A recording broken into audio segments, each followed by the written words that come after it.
in a swift and coordinated response to the April 22nd terror attacks in Pahalgam that killed 26 people, including a Nepali national, India launched Operation Sindoor in the early hours of May 7th.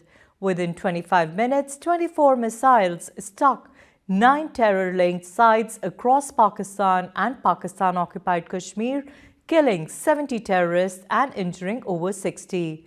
The operation, carried out jointly by the Army and Air Force, targeted camps linked to Lashkar-e-Taiba and Jaish-e-Mohammed using precision-guided munitions while carefully avoiding civilian areas and military installations. At a press briefing, Foreign Secretary Vikram Misri, flanked by Colonel Sofia Qureshi and Wing Commander Vyomika Singh, emphasized the operation's strategic message of unity and resolve against terror. The choice of women officers, one a Muslim, one a helicopter pilot, to lead the briefing symbolized India's inclusive stand against extremism. UAV surveillance confirmed the successful destruction of terror infrastructure, while India excised restrained Pakistan's retaliatory shelling across the LOC killed 10 civilians, including 2 children, in J&K's Poonch sector.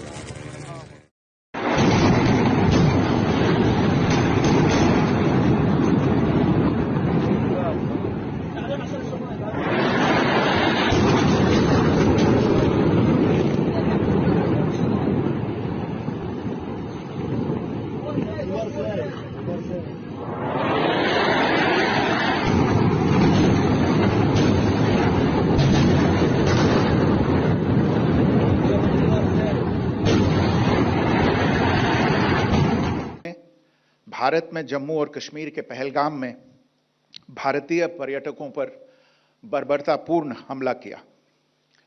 25 भारतीयों और एक नेपाली नागरिक को कायरतापूर्ण मौत के घाट उतार दिया गया। मुंबई के 26 नवंबर 2008 के हमलों के बाद यह भारत में हुई किसी आतंकवादी हमले में मारे गए आम नागरिकों की संख्या की दृष्टि से सबसे गंभीर घटना है। पहलगाम का हमला अत्यधिक बर्बरतापूर्ण था, जिसमें वहां मौजूद लोगों को करीब से और उनके परिवारों के सामने सिर पर गोली मारी गई। हत्या के इस तरीके से परिवार के सदस्यों को जानबूझकर आघात पहुंचाया गया। साथ ही उन्हें यह नसीहत भी दी गई कि वे वापस जाकर इस संदेश को पहुंचा दें। यह हमला स्पष्ट रूप से जम्मू और कश्मीर में बहाल हो रही सामान्य स्थिति को बाधित करने के उद्देश्य से किया गया था। चूंकि पर्यटन फिर से अर्थव्यवस्था का मुख्य आधार बन रहा था, इस हमले का मुख्य उद्देश्य इसे प्रतिकूल रूप से प्रभावित करना था। पिछले वर्ष आप सभी जानते हैं 2.25 करोड़ से अधिक पर्यटक कश्मीर आए थे। इस हमले का मुख्य उद्देश्य इसलिए संभवतः यह था कि इस संघ राज्य क्षेत्र में विकास और प्रगति को नुकसान पहुंचाकर इसे पिछड़ा बनाए रखा जाए और पाकिस्तान से लगातार होने वाले सीमा पार आतंकवाद के लिए उपजाऊ जमीन बनाने में सहायता की जाए। हमले का यह तरीका जम्मू और कश्मीर और शेष राष्ट्र दोनों में सांप्रदायिक दंगे भड़काने के उद्देश्य से भी प्रेरित था। इसका श्रेय सरकार और भारत के सभी नागरिकों को दिया जाना चाहिए कि इन प्रयासों को विफल कर दिया गया। सुप्रभात देवियों और सज्जनों, मैं कर्नल सोफिया कुरैशी और मेरे साथ विंग कमांडर व्योमिका सिंह आज आपको 6 से 7 मई 2025 की रात 1:05 से 1:30 बजे के बीच भारतीय सशस्त्र बलों द्वारा अंजाम दिए गए ऑपरेशन सिंदूर के बारे में जानकारी देंगे। ऑपरेशन सिंदूर 22 अप्रैल को पहलगाम में हुए विभत्स आतंकवादी हमले के शिकार मासूम नागरिकों व उनके परिवारों को न्याय देने के लिए लॉन्च किया गया था। इस कार्रवाई में 9 टेररिस्ट कैंप्स को टारगेट किया गया और पूरी तरह से इसे बर्बाद किया गया। पाकिस्तान में पिछले 3 दशकों से टेरर इंफ्रास्ट्रक्चर का निर्माण हो रहा है। इसमें recruitment, indoctrination centres, training areas व लॉन्च पैड शामिल थे, जो पाकिस्तान और पाक अधिकृत जम्मू कश्मीर POJK दोनों में फैले हैं। Operation Sindoor was launched by Indian Armed Forces to deliver justice to the victims of Pahalgam terror attack and their families. 9 terrorist camps were targeted and successfully destroyed. Over the last 3 decades, Pakistan has systematically built terror infrastructure. It is a complex web of recruitment and indoctrination centers, training areas for initial and refresher courses, and launch pads for handlers. These camps are located both in Pakistan as well as Pakistan-occupied Jammu and Kashmir areas. Some of the well-known training camps are located, as you can see on the screen. They are distributed from Savai Nala in the north, counting to approximately 21, ending at Bhagalpur to the south. इन लक्ष्यों का चयन विश्वसनीय intelligence सूचनाओं के आधार पर हुआ ताकि आतंक गतिविधियों की रीढ़ तोड़ी जा सके, और यह खास ध्यान दिया गया कि निर्दोष नागरिकों और सिविलियन इंस्टॉलेशन को नुकसान न पहुंचे। The selection of these targets for Operation Sindoor was based on credible intelligence inputs and role of these facilities in perpetrating the terror activities.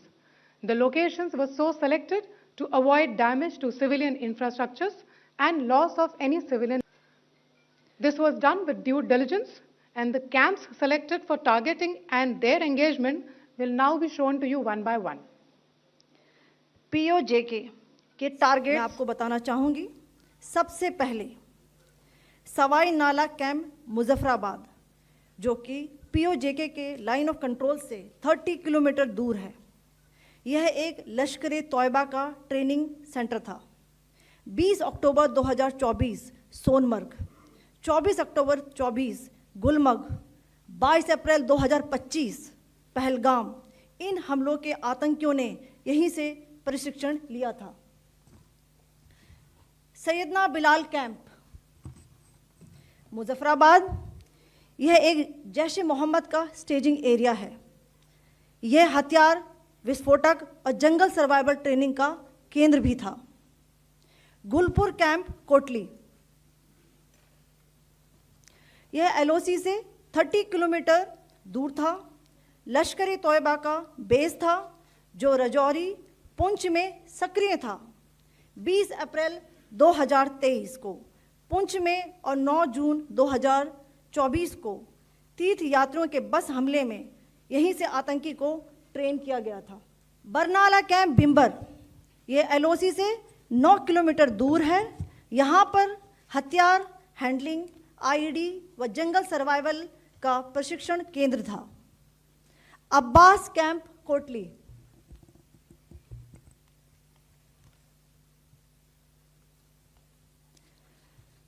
यह LOC से 13 किलोमीटर दूर है।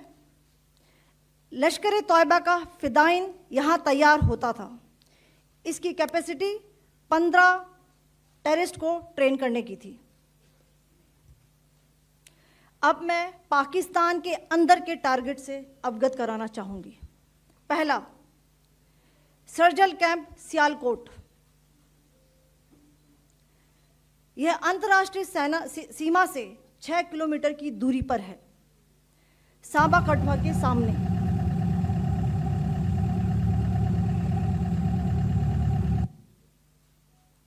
मार्च 2025 में जम्मू एंड कश्मीर पुलिस के 4 जवानों को की जो हत्या की गई थी, उन आतंकवादियों को इसी जगह पर ट्रेन किया गया था। दूसरा, महमूना जाया कैंप सियालकोट, यह 18 से 12 किलोमीटर IB से दूर था। हिजबुल मुजाहिदीन का बहुत बड़ा कैंप था। ये कठुआ जम्मू क्षेत्र में आतंक फैलाने का नियंत्रण केंद्र था। पठानकोट एयरफोर्स बेस पर किया गया हमला भी इसी कैंप से प्लान और डायरेक्ट किया गया था। मरकज ताइबा मुरीद के, यह आईबी से 18 से 25 किलोमीटर दूरी पर है। 2008 के मुंबई हमले के आतंकी भी यहीं से प्रशिक्षित हुए थे। अजमल कसब व डेविड हेडली भी यहां ट्रेन हुए थे।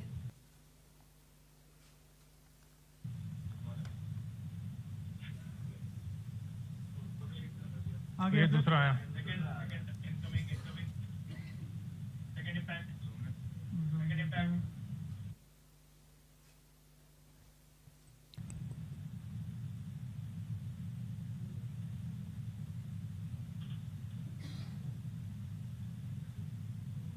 मरकज सुभान अल्लाह भावलपुर, ये इंटरनेशनल बाउंड्री से 100 किलोमीटर दूर है। जैश ए मोहम्मद का मुख्यालय था।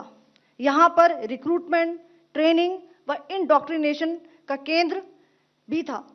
शीर्ष आतंकी अक्सर यहाँ आते थे।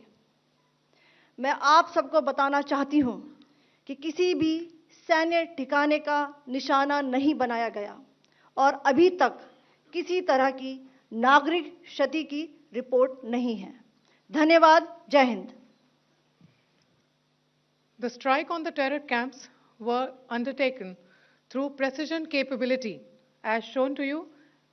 A niche technology weapons with careful selection of warheads was ensured so that there will be no collateral damage. The point of impact in each of the target was a specific building or a group of buildings. All the targets were neutralized with clinical efficiency, and the results reiterate the professionalism of the Indian Armed Forces in the planning and execution of their operations. No military establishments were targeted. India has demonstrated considerable restraint in its response. However, it must be said that the Indian Armed Forces are fully prepared to respond to Pakistani misadventures, if any, that will escalate this situation. Jai Hind, and thank you very much.